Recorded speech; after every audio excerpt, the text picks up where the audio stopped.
தினம் ஒரு தியானம். ஆதியிலே தேவன் வானத்தையும் பூமியையும் சிருஷ்டித்தார். ஆதியாகமம் அதிகாரம் 1 வசனம் 1.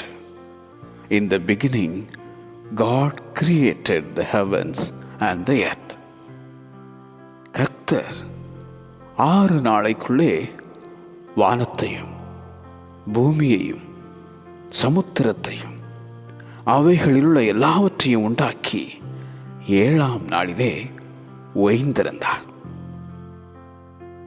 வானங்களும் வானாதி வானங்களும் பூமியும் அதிலுள்ள யாவும் கர்த்தருடையது. நீர் ஆதியிலே பூமியை அஸ்திவாரப்படுத்தினீர். வானங்கள் உம்முடைய கரத்தின் கிரியையாயிருக்கிறது என பாடும் தாவீது. நான் ஒருவராய் வானங்களை விரித்து நானே பூமியை பரப்பினவர் என உரைக்கும் அந்த உன்னத தேவன். வானங்களை விரித்து பூமியை அஸ்திவாரப்படுத்தி மனுஷனுடைய ஆவியை அவனுக்குள் உண்டாக்குகிற கர்த்தர் என உரைத்த சகரியா தீர்க்கதரிசி.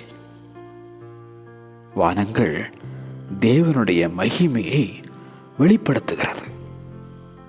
ஆகாய விரிவு அவருடைய கரங்களின் கிரியையை அறிவிக்கிறது. ஆதியிலே தேவன் வானத்தையும் பூமியையும் சிருஷ்டித்தார். ஆதியிலே தேவன் வானத்தையும் பூமியையும் சிருஷ்டித்தார். ஆமென்.